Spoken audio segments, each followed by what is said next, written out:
Hello, everyone. The article I will be discussing is from the National Association of Social Work titled NASW Applauds HHS for Establishing the Office of Climate Change and Health Equity. And this article is from 2021.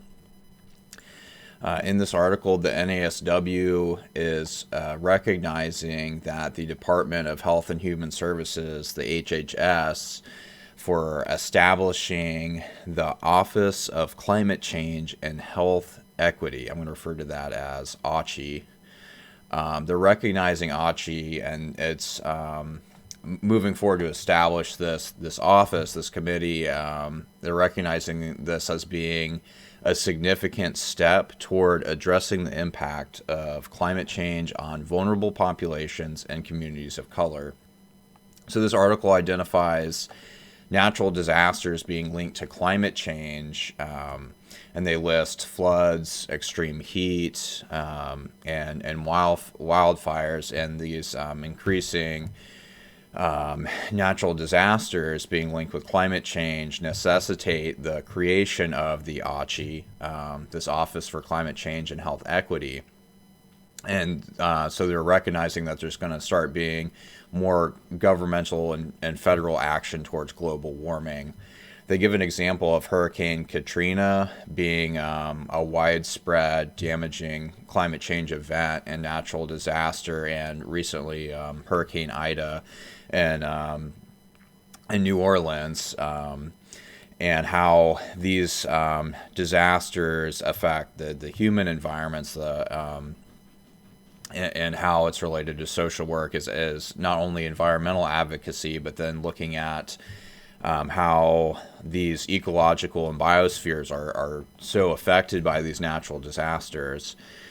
The Office of Climate Change and Health Equity has some topics or areas of focus that they're looking to address, and they've been put in place by the Biden administration, the current administration, as part of an executive order titled Tackling the Climate Crisis at Home and Abroad. And the plan for action and areas of focus is a little bit lengthy, but I wanted to highlight four of them. Issues more related to social justice, and then environmental justice and advocacy.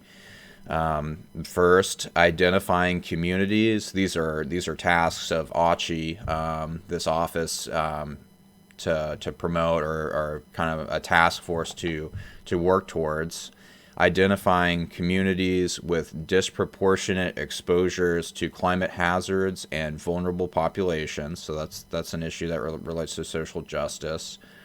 Addressing health disparities exacerbated by climate impacts to enhance community health resilience, and assisting with regulatory efforts to reduce greenhouse gas emissions and criteria air pollution throughout the healthcare sector, including participating suppliers and providers. So that's a big part of competency 3 of social work, core competencies for environmental justice. And then fostering innovation in climate adaptation and resilience for disadvantaged communities and vulnerable populations. So in a lot of this content is related to areas in alignment with social work values and social work competencies. Particularly, I saw the areas, the values of service, social justice, dignity and worth of the person, and competence. In working with, in relation to this article, it made me think of the In Social Work podcast, Disaster Mental Health, which discussed social workers actually coordinating with organizations, emergency relief organizations such as the Red Cross, and talking about some of the work they did on helping communities and families and groups process natural disaster type events, and really coordinate with. So I think competence is extremely important with this, and that not only recognizing just the political atmosphere on putting this into action, but hopefully that's an indication of more funding being available for not only on the front end working to improve climate change conditions, but then also address natural disasters that have already happened or are happening over the next couple of years, and improving integration of social workers with emergency relief, and then working among an interdisciplinary team to address what a social worker is there to address in their scope of practice.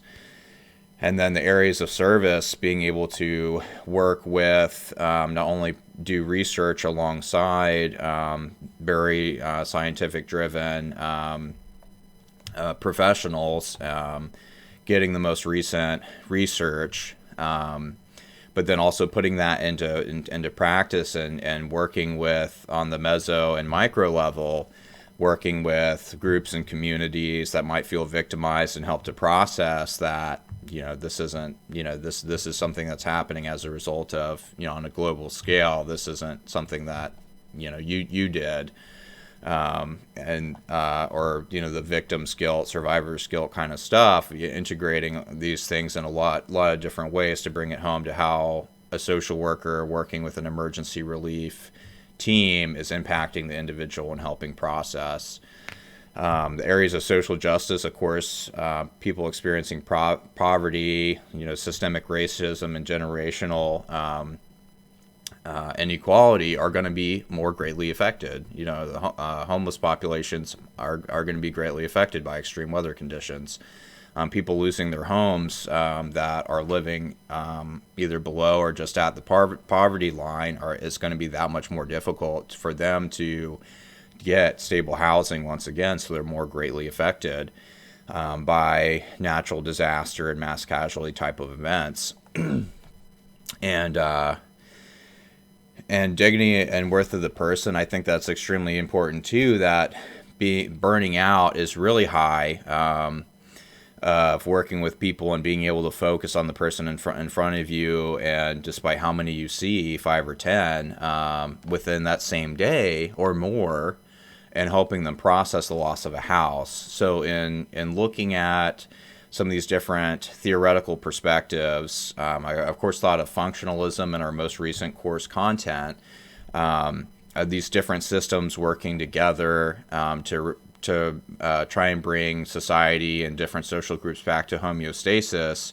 Then I also thought about systems theory, but I think the most applicable and the most appropriate is the person and environment perspective for this article, where it's really looking at large micro ecological events, such as something as large as a hurricane that's going to affect and wipe out houses, like Hurricane Katrina, and affect tens of thousands of people, and really changing a whole landscape, a whole biosphere where someone's living. And I thought that was really interesting. With the person and environment approach, a lot of the times I was thinking, this person's community organizations, their church or groups they're a part of, their school, their work environment, their family, these different social parts of their environment. But then this really spotlighting and highlighting someone's biosphere, their living sphere, their immediate ecological environment could be hazardous or fatal. So looking at the person environment approach, and how this article talks about working towards reduce rates of climate change in the healthcare sector, and then also creating this office that's working towards improving disadvantaged and vulnerable populations is huge when it comes to restoring people back to a stable living environment and housing, and being able to enjoy a fulfilling life after such tragic loss.